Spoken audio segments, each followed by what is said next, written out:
I appreciate it. Now, let's take some questions from the media, and here's what I'd ask.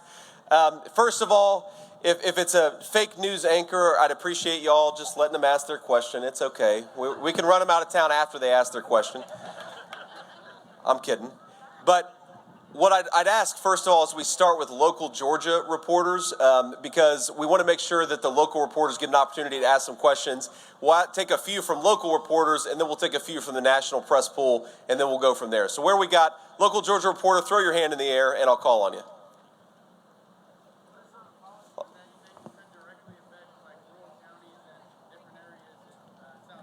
Yes, sir. The question was, what are some policies that are going to affect rural America and certainly rural South Georgia? And I think, look, the first and most important thing is rural America has been affected by this terrible poison the drug cartels are bringing in as much as anybody. We have got to close down the border and stop the cartels from bringing this poison into our communities. We've got to re-implement basic law and order and public safety policies because, look, I believe whether you live in a big city or a small rural area, whether you're black or white, rich or poor, public safety is the birthright of every American citizen. And if we do that, rural America is going to benefit more than anybody else. And the final point that I'll make is, look, we know that our rural areas, our schools are overstressed and sometimes underfunded. Our local hospitals don't have enough resources. We've seen massive closures in rural hospitals over the past few years in this country. What makes rural hospitals not financially viable?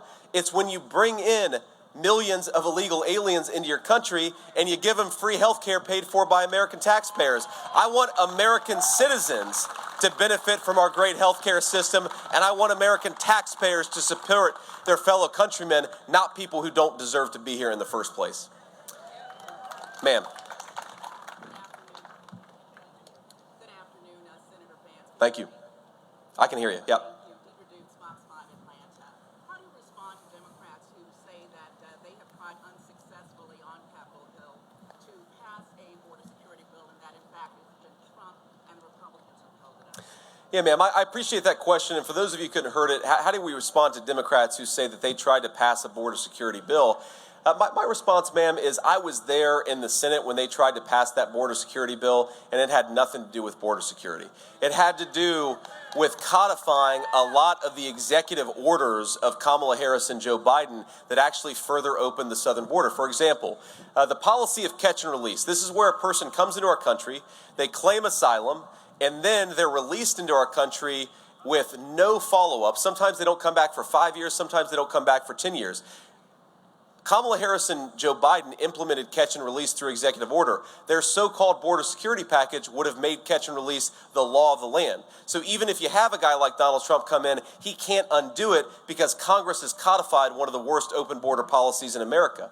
Everybody knows, everybody with an ounce of common sense knows, when Kamala Harris became president, she said she wanted to, vice president, she said, I want to suspend deportations, and she did. I want to stop Donald Trump's Remain in Mexico policy, and she did. The reason why we have an open border is because Kamala Harris undid the policies of Donald J. Trump. We bring Donald J. Trump back, we bring those policies back, we will get border security, but you've got to have a president who wants to do this stuff. Thank you all. Georgia? Yes, sir. Please ask a question. Thank you, Senator. Our station is aware of how the former president has come through here this last interview. I don't think the microphone's on. It's okay. Just talk loud. Sorry about that. That's a Chinese-made microphone, actually. This is an American-made microphone.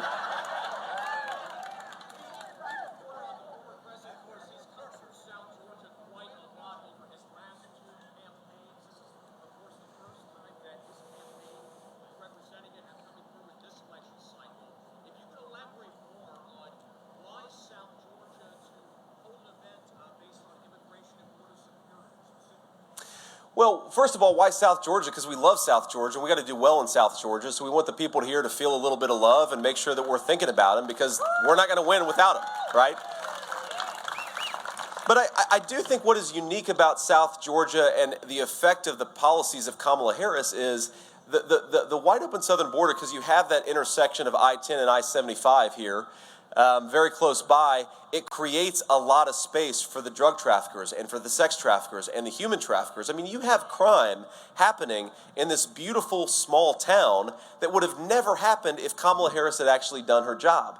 And so I think that it's important to remind people that the wide open southern border has had a very direct consequences, even as far away from Texas as South Georgia. And I think it's important to remind people of that and to make the point that if we get the leadership of Donald J. Trump back, we're going to have a secure southern border. We're not going to have drugs in our kids' playgrounds that look like children's candy. We're going to have real law and order, but we've got to get better leadership in order to get it. Yes, sir. Yes, sir, in the hat, all the way in the back. What are your policies going to be toward veterans and the care for veterans? Yes, sir. I appreciate you asking that. And you know, one of the most important, how many veterans do we have here? Let's thank the veterans for their service. Thank you all for being here. I know we got a lot of veterans. God bless you all. You know, one of the great policy achievements of the Trump administration that people don't talk enough about, but our veterans know exactly what I'm talking about, is that he promoted choice in the VA healthcare system. One of the main ways, when I got out of the Marine Corps, the main way that I had health care, because I couldn't afford it otherwise, was through the VA healthcare system. You've got great people working at the VA, but sometimes, especially in our rural areas, you've got a lot of veterans who are sitting on the phone for 3 hours trying to get an appointment who can't get an appointment. Donald Trump changed that more than any president of my lifetime. He gave veterans choice in the healthcare system, and that was a huge achievement and something the media doesn't talk enough about. The other thing Donald Trump did is again, you've got 95% of the people in the VA who are great patriots who are doing a great job, and I think my veterans here would back me up on that. But like every bunch, you've got a few bad apples, and you've got to be able to fire the bad apples to allow the good apples to do their job. And what Donald Trump did is engage in some real bureaucracy reform that made it possible for us to fire the small number of bad VA employees so that the good VA employees could be empowered to take care of our veterans. That's exactly how it should work, and Donald Trump deserves a lot of credit for that. We're going to go back to that, because I will say, I did a veterans event in Pennsylvania just a couple of days ago, and the biggest complaint I heard from those veterans was that under Kamala Harris's policies, a lot of that pro-veteran, pro-choice reform had disappeared over the last couple of years. Let's bring it back, give veterans more choice, shorten those wait times, and actually keep our promise to our veterans as we must. Maddie, you got a question? Yeah, I would just say, Senator, first off, thank you for actually taking questions. Do you think that it's time for Governor Walz and Kamala Harris to actually do a press conference and do an interview with the media? I think it's time. Don't you all? Look, it is such a cool thing to be able to run as Donald Trump's running mate and to be able to ask these wonderful people to be their vice president of the United States. It's an amazing honor. Aside from being a dad to those 3 babies and a husband to my wife, the greatest honor of my entire life is standing up here and being able to run to be the next vice president of the United States. But it is an awesome thing. It's not just a cool thing. It's not just a wonderful thing, though it is. I am asking you all for something that is quite profound. It's to be the vice president of the most powerful nation in the world at one of the most important times in our history. If you want to get that kind of job, and you're asking the American people to give you that kind of job, I think you ought to interview for that job, right? There are a lot of jobs that are less important than Vice President of the United States where we expect people to interview before they get a promotion. Kamala Harris is asking the American people for a promotion, but she refuses to actually talk to them before it. Think about it. Every single event that Kamala Harris does, she's got a teleprompter in front of her. And I think the reason is because Kamala Harris cannot explain why she wanted to defund the police. Kamala Harris can't explain why she suspended deportations on day 1. Kamala Harris can't explain why she cast the deciding vote on the Inflation Explosion Act that made the price of groceries and housing so expensive for normal American citizens all over this country. And because she can't answer those questions, she is running for the American people. But my ask, whether you're a Democrat or Republican, whether you agree with Donald Trump on all the issues or most of the issues, or you disagree with him on most of the issues, is at least Donald Trump is who he is, and he respects the American people enough to go out and earn their vote instead of being expected to give in their vote. We'll just do a couple more. Any other Georgia folks who haven't asked a question before we go on? We'll do a couple national. Sir. Senator, the former lieutenant governor spoke at the DNC, had some choice words about the former president. I saw that too. We also know that Brian Kemp has also had some tough things to say about the former president. What's your reaction to these top Republicans from the state having reservations about the president and telling other Republicans to dump Trump? Well, look, first of all, of course, Tim Walz is going to attack Donald Trump because Tim Walz doesn't have a record to stand on. What I found very interesting, did anybody watch Tim Walz's speech? Okay, good. I was going to lose a lot of respect for you if you had said yes. If you watched Tim Walz's speech, it's part of my job, so I had to. You know what he never did? He never once said, I know we've got some train noise in the background here, so I'll try to be loud, but he never, it's the Trump train. That's right, ma'am. God bless you.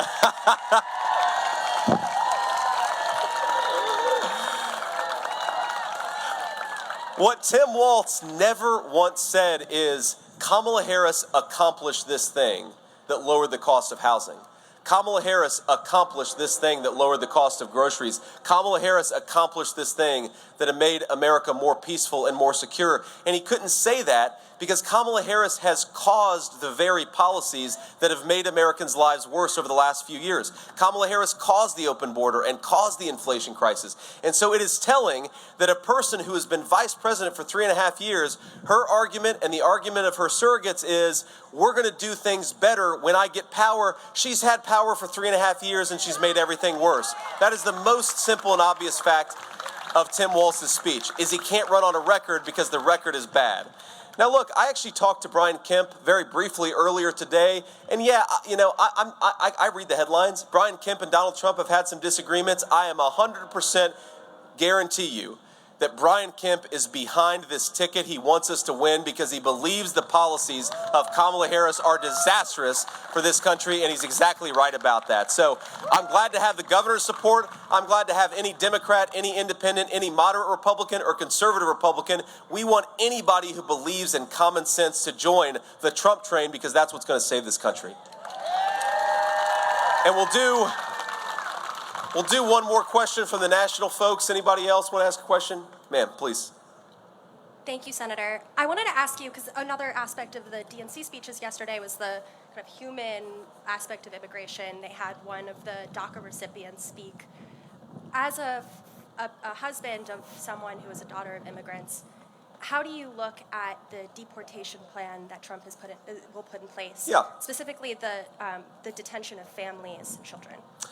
Well, so let me say 3 things about this. First, I am married to the daughter of immigrants to this country. I'm married to the daughter of legal immigrants to this country, people who respected the country enough to follow the rules before they came. And I think that's very important. And look, I love my wife more than anything in this world. I am so grateful that her family came here, but I'm also grateful that they came here in the right way and built a life in this country the right way. That really matters. You can't reward people for breaking the laws. If their first act of introduction to this country is to break the law, you can't reward them for that, or you're just going to encourage more law breaking. So this is my second point. You hear Democrats say this a lot, and a couple speakers of the Democratic Convention say that Donald Trump wants to separate families.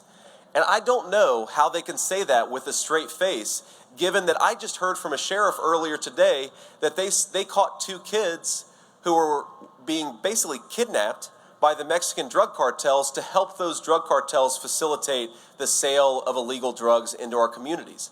What happened to those kids? Where are those kids' parents? I guarantee our government doesn't know, because our government, under the policies of Kamala Harris, has lost thousands of innocent children to sex trafficking, to drug trafficking, to human trafficking. The party that believes in separating parents from their children is Kamala Harris, because that's what the open border has done. It's separated American citizens from their children. It's separated a lot of illegal aliens from their children.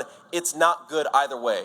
Because the one group of people that I think we can all agree, I don't blame these poor children who are being sex trafficked and drug trafficked by the Mexican drug cartels, but I don't want to pursue policies that's going to make it easier for the drug cartels to take advantage of those children. We ought to pursue policies that's going to make it harder on the drug cartels. Go to war against those drug cartels. Don't facilitate their sex trafficking and their drug trafficking.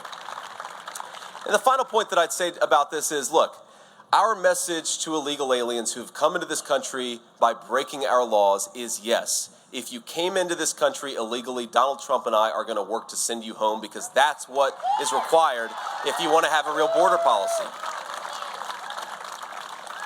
And our message to everybody who wants to come to this country is come through the right channels, because as soon as Kamala Harris is booted out of office, and it's going to happen in just a few short months, as soon as Kamala Harris is booted out of office, we are not open for business to illegal aliens or to the Mexican drug cartels anymore. That is our solemn promise to the American people, and we are very serious about it. So since that's the last question for the press, and I know we have to get on the road here, let me just say a word of gratitude to all of you and to our law enforcement. We really believe in what you do. We believe that your work is sacred and important. We are grateful to you for doing it. We're grateful to you for putting your lives on the line to make us safe. And in just a few short months, President Donald J. Trump is going to make your life easier, not harder. God bless you guys. Let's work to get it done. Thank you all, and good to see you.